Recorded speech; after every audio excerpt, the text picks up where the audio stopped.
Right, so let's now hear from an economist on the ministry's dialogue with the business community. Professor Bokpin joins us via phone lines. Thank you very much, Professor, for joining us. Now, how would you describe the dialogue between the business community and the trades ministry? Well, thank you very much. Good afternoon. I think that, yes, to some extent, I appreciate the concerns from government, the trade ministry, and then also from GUTA and the rest. But I think that it's more important to be conscious about the need to push down price. It's good news that we have seen the Cedi strengthening or recovering part of its lost value, but I think we need to be very careful and see how sustainable this is. And then also, more importantly, we need to situate this core within a broader context of a national agenda. What is the national agenda? To the extent, if the goal is to promote import-oriented economy, then the strengthening of the currency will be good news because imported items become cheaper, right? That would also drive down imported inflation. That is good news. But is that ultimately what we want as a country?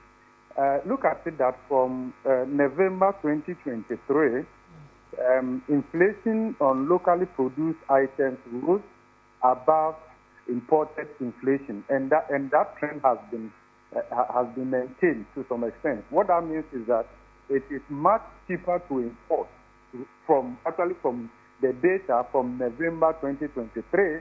It's much cheaper to import into this country than to produce locally. So what that means is that you are actually outsourcing the productive capacity of the economy to foreign countries where you are importing from. So on one hand, the strengthening, we can say, yeah, that's good. But I am not in favor of such sharp appreciation of the currency. I think what is important is rather to maintain a certain stability for long. Right. That enables businesses to plan and households and all of that. That is more important. You will notice, and the reason I'm saying that we need to exercise caution is that you will notice that since July 1965, when this currency was introduced, right, you will notice from all the years, I can say decades, that anytime the Cedi records sharp appreciation, after a while, it is accompanied by depreciation and all of that. So, and it's simply because some of these things, when we drive down the price, and this one is a case of dragging down the rate against the major trading currencies, because the economy is not operating at full scale. Okay? Government is essentially operating at around 60%. Okay. Minimal expenditure is going on and payments going on right now across ministries, department, agencies, contractors, and all of that. So when it happens that way and you inject dollars, let's say from the central bank's point of view, the economy's absorption rate of foreign currency is low, and that is likely to cause the strengthening of the local currency. But the point is that when the economy recovers, okay, 2026 budget, 2027 budget, government cannot continue to subdue expenditure.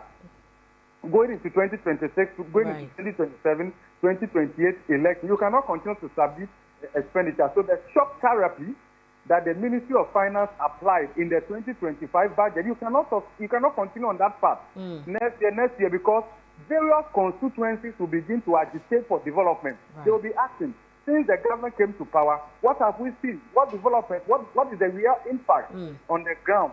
And the budget now must begin to reflect the full promises of the government backed by cash flow. Remember, the 120 days, what we have seen largely from government is launching of policy and initiatives. So when you launch a Jumera, when you launch this, that is different from achievement.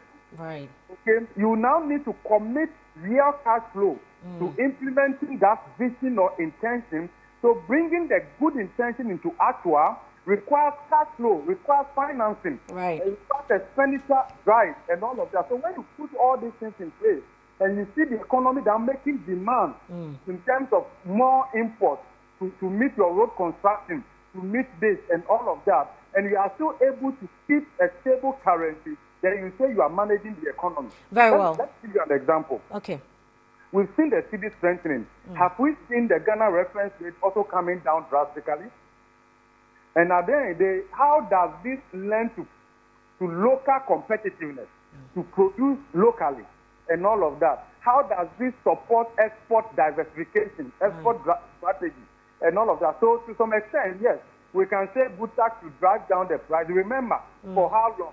In economics, driving down price, it is not that easy because prices are downwardly sticky and upwardly pressable. Right. So to what extent can they drive down the price? We've seen this strengthening happening just in the last 3 weeks or so. Many of the traders probably imported at the beginning of the year at higher exchange rates, credit at higher exchange rates, and all of that. So I think instead of rushing to claim glory, let's build reserves that allow stability for long.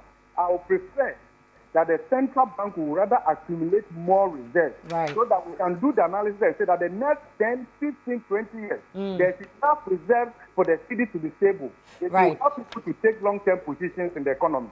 Thank you very much, Professor, for your time.